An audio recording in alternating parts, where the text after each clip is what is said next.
Hello friends. तो आज हम इस वीडियो में देखने वाले हैं एक्सरसाइज 3.1 इंट्रोडक्शन वीडियो, यानी कि आपने कॉन्सेप्ट अभी अभी देखा है मेरे अगले दो वीडियो, जहाँ पे मैंने आपको समझाया हुआ था कि डिग्री टू रेडियन कैसे कन्वर्ट करते हैं एंड रेडियन से डिग्री कैसे कन्वर्ट करते हैं। तो उसी के एग्जाम्पल 1 और 2 देख लिया है। अभी देखते हैं एग्जाम्पल नंबर 3 क्या है। Find the radius of a circle which a center angle 60 degree intercept an arc of length 37.4 centimetre. क्या कहना चाहता है क्वेश्चन? तो आपको रेडियस निकालनी है एक सर्कल की। एक सर्कल की क्या निकालनी है आपको? रेडियस। जो रेडियस निकालनी है वो रेडियस को हम आर बोल देते हैं, और वो सेंटर के पास कितना एंगल बनाता है बच्चों? 60 डिग्री एंगल बनाता है। जब उसका एंगल 60 डिग्री है तब उससे जो आर्क बनने वाली है, ये आर्क आर्क बोलते हैं ना बच्चों इसको, बॉर्डर की लेंथ को, उसकी लेंथ कितनी बनती है? 37.4। जब एंगल 60 डिग्री हो और आर्क की लेंथ 37.4 हो, वैसे एक सर्कल है, उसका रेडियस निकालना है। तो बच्चों एक फॉर्मूला हमने देखा था रेडियन में। क्या देखा था? तो कि theta radian equal to length of arc, जिसको हमने एस नाम दिया था, राइट? एस। आप एल भी डिनोट कर सकते हो वहां, डिवाइड बाय रेडियस। ये फॉर्मूला याद रखना था। तो यहाँ पे आप ध्यान से देखोगे तो थीटा रेडियन में होना चाहिए, तभी आप ये फॉर्मूला अप्लाई कर सकते हो, वरना ये फॉर्मूला अप्लाई होगा नहीं। अब आप लोग गलती कहाँ करोगे? एग्जाम में क्वेश्चन आ गया कि आपको रेडियस फाइंड करनी है, एंगल फाइंड करना है, आप इतने खुश हो जाओगे और ये फॉर्मूला यूज कर लोगे। लेकिन आप यहाँ पे गलती क्या करोगे? थीटा की वैल्यू आप 60 रख दोगे डायरेक्टली। बच्चों थीटा रेडियन में है ना, तभी डायरेक्ट वैल्यू पुट करनी है। अगर डिग्री में है तो हम पहले उसको रेडियन में कन्वर्ट करेंगे। तो देखो इधर मुझे डिग्री में दिया हुआ है, तो मुझे फॉर्मूला यूज करना हो, मेरे पास एस की वैल्यू है, एंगल की वैल्यू रेडियन में नहीं है। रेडियन निकाल लेते हैं। आपको पता है कि 180 डिग्री इक्वल टू कितना होता है? Pi radian. मुझे यहाँ पे 60 डिग्री चाहिए, 180 नहीं चाहिए, तो 180 को डिवाइड में भेज दो सामने। तो इधर 1 डिग्री इक्वल टू कितना हो जाएगा बच्चों? पाई बाय 180 रेडियन। अब मुझे इधर 60 चाहिए ना, तो 60 से बोथ द साइड मल्टीप्लाई करते हैं, तो 1 इंटू 60 होता है बच्चों 60 degree equal to 60 pi by 180 radian. छोटा सा सी लिखा है वो रेडियन का है, 0 0 कट 3 जा होगा, यानी कि 60 degree is equal to pi by 3 radian. तो अब आप इधर थीटा की जगह पे पाई बाय 3 रख के फॉर्मूला यूज कर सकते हो, उसके अलावा आप फॉर्मूला अप्लाई ही नहीं कर सकते। बात आई समझ में? तो करते हैं फॉर्मूला में वैल्यू पुट। पाई बाय 3 जो हमारे लिए थीटा है वो तो हमें मिल चुका है पहले से ही। लेंथ ऑफ आर्क वो है 37.4 और रेडियस हमें निकालना है। तो बनाओ भाई सब्जेक्ट रेडियस को। तो आर जो है वो इधर मल्टीप्लाई में चला जाएगा, और ये 37.4 तो है ही, 3 साथ में मल्टीप्लाई में आएगा, और ये पाई आएगा डिवीजन में। पाई की वैल्यू आपको कंसीडर करनी है, पाई की वैल्यू आपको कंसीडर करनी है 22/7। तो 22/7 डिनोमीटर वाला 7 न्यूमरेटर में जाएगा। आप इसको सोल्व करोगे बच्चों तो आंसर आएगा 35.7 सेंटीमीटर। आप कैलकुलेटर है आपके पास, चेक करो। मेन कॉन्सेप्ट पता चला, ये फॉर्मूला ही है, लेकिन यूज करने के लिए थीटा रेडियन में होना चाहिए। अगर इधर मुझे रेडियन में ही दिया होता तो मैं डायरेक्ट पुट करके आंसर निकाल सकता था। नहीं दिया है तो कन्वर्ट करना तो आता ही है कि 180 degree equal to pi radian है। हमें 60 चाहिए तो 180 को नीचे भेजो, 60 से मल्टीप्लाई करो। क्लियर? बात करते हैं example number 4। The minute hand of the watch is 1.5 centimetre long. एक वॉच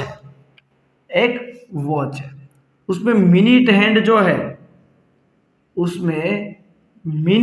जो है उसकी लेंथ आर आपको दिया हुआ है 1.5 सेंटीमीटर। ठीक है, अब क्या बोला है? How fair does it's tips move 40 minutes. अगर ये जो मिनट हैंड है बच्चों वो 40 मिनट्स मूव करता है, 40 मिनट्स मूव करता है, 30 मिनट होता तो एग्जैक्टली स्ट्रेट लाइन होती है ना, 40 मिनट से इसलिए थोड़ा ज़्यादा मूव करेगा। ये थीटा कितना मूव कर रहा है, तो कि 40 मिनट्स मूव कर रहा है। थीटा तो नहीं, लेकिन मिनट हैंड मूव कर रही है ना। ओके, तो आपको निकालना है, आपको क्या निकालना है? Okay, the minute hand of the watch is 1.5 centimetre long, then how far does it tips move.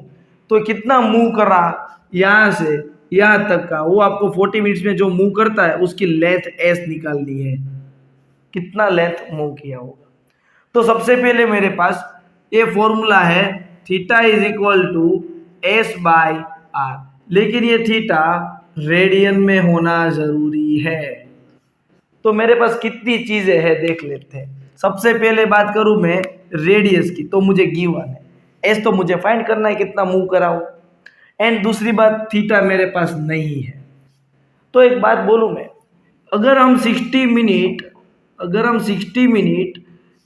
Minute and अगर 60 मिनट मूव कर ले एक वॉच में, तो क्या 1 कंप्लीट रिवॉल्यूशन होता है? अगर 60 मिनट मूव करेगा तो 1 कंप्लीट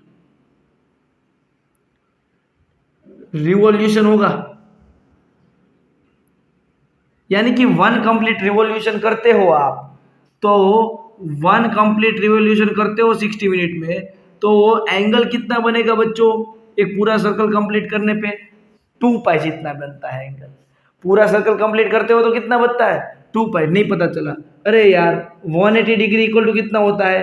पाई। पूरा सर्कल कंप्लीट करोगे यानी कि 360 करना पड़ेगा, इसको 2 से मल्टीप्लाई किया इसलिए 360 हुआ, तो सामने भी 2 से मल्टीप्लाई करना पड़ेगा, यानी कि एक पूरा रिवॉल्यूशन कंप्लीट करने पे आपको 2 पाई एंगल लगेगा। तो आपको 40 मिनट्स कन्वर्ट करने पे, 40 मिनट्स रिवॉल्यूशन करने में कितना एंगल होगा? 40 इंटू 2 पाई डिवाइडेड बाय 60। ये तो आपको आता है ना क्रॉस मल्टीप्लाई, ये कट करोगे 0 0 कैंसल, 3 जा यानी कि 4 पाई बाई 3। क्या आंसर आया? 4 पाई बाई 3 आंसर आया। तो अभी मेरे पास सब कुछ है, थीटा रेडियन में है, एस फाइंड करना है, आर है, वैल्यू पुट कर लो आंसर आ जाएगा।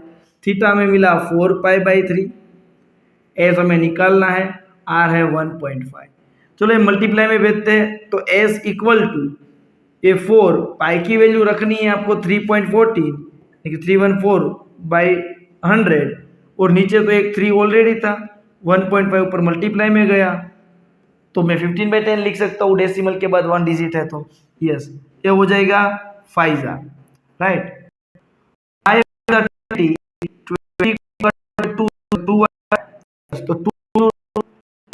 628 डिवाइडेड बाय 100, यानी इज इक्वल टू 0.2, तो 6.8 सेंटीमीटर ये आया तो समझ में? ओके, नंबर 5, तो देखते हैं एग्जांपल नंबर 5 में क्या बोला है। तो 5 में है, if the arc of the same length in 2 circle, मतलब कि आपको 2 सर्कल लेने हैं, एक सर्कल होगा छोटा सा जिसकी रेडियस कोई r1 हो सकती है, और दूसरा सर्कल कोई उनसे थोड़ा बड़ा होगा, यानी कि रेडियस उसकी थोड़ी ज्यादा होगी। ओके, लेकिन आपको आर्क की लेंथ सेम रखनी है बच्चों। तो देखो यहाँ पे अगर मैं आर्क की लेंथ जो भी लेने वाला हूँ छोटे वाले सर्कल में, मैंने कोई 10 सेंटीमीटर सपोज ले लिया, मैं एल बोल रहा हूँ, ये फिक्स रखा है मैंने, ठीक है, और ये भी r1 ही तो होगा, लेंथ फिक्स है ना।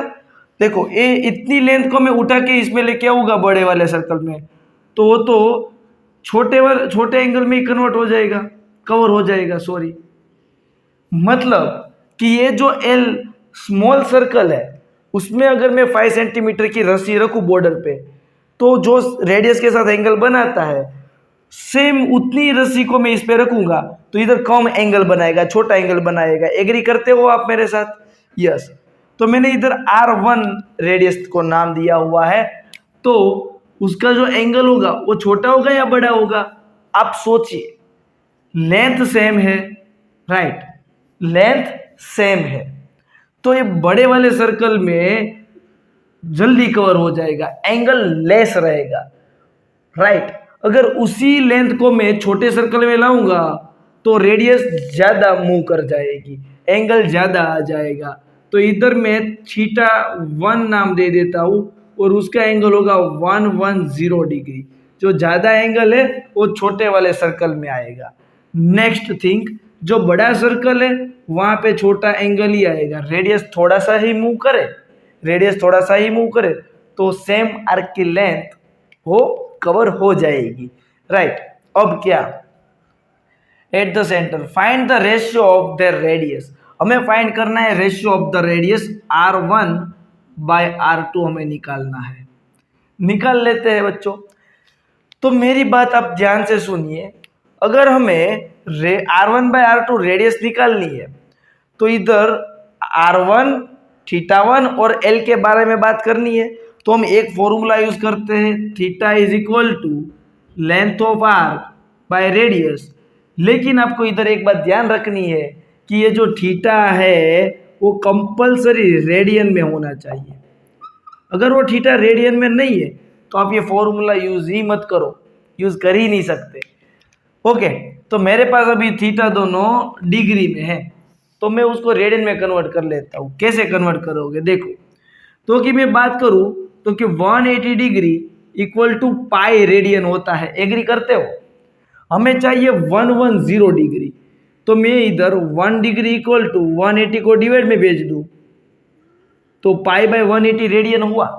अब मुझे इधर कितना चाहिए 110, तो मैं बोथ द साइड 110 से मल्टीप्लाई कर देता हूँ π/180।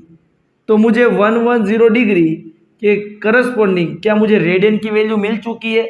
जी बिल्कुल। अब मैं इधर 65 डिग्री चाहिए तो मैं बोथ द साइड 65 से मल्टीप्लाई कर देता हूँ तो 65/π/180। तो मैंने 65 को भी रेडियन में कन्वर्ट कर लिया। अब हम रेशियो निकाल लेते हैं। तो रेशियो निकालने के लिए फॉर्मूला क्या अप्लाई करोगे आप? तो कि R1/R2 चाहिए, R1/R2 चाहिए। R1 को सब्जेक्ट बनाओ तो R ऊपर जाएगा, थीटा आएगा डिवाइड में, है ना? यस। तो अगर मैं इधर फॉर्मूला अप्लाई करूं R1 के लिए तो देखो ऊपर S यानी कि L, दोनों बात सेम है तो मैं ऊपर लिख रहा हूं L/R1 का होगा θ1 angle whole divided by L/θ2। क्यों मैंने दोनों जगह पे L लिखा? लेंथ ऑफ आर्क इक्वल, देखो same length in two circle, तो L दोनों सेम है तो L कट θ2 चला जाएगा न्यूमरेटर में, है ना? तो θ2 डिवाइडेड बाय कितना आ गया θ1, तो आपको मिलेगा R1/R2। θ2 क्या है बच्चों? θ2 यानी कि इसको हमने θ2 बोला है 65 वाले, तो हमें उसको रेडियन में लिखना है। तो 65 डिग्री इक्वल टू क्या मिला है? तो 65π/180 होल डिवाइडेड बाय θ1 यानी कि 110 कितना है 110π/180।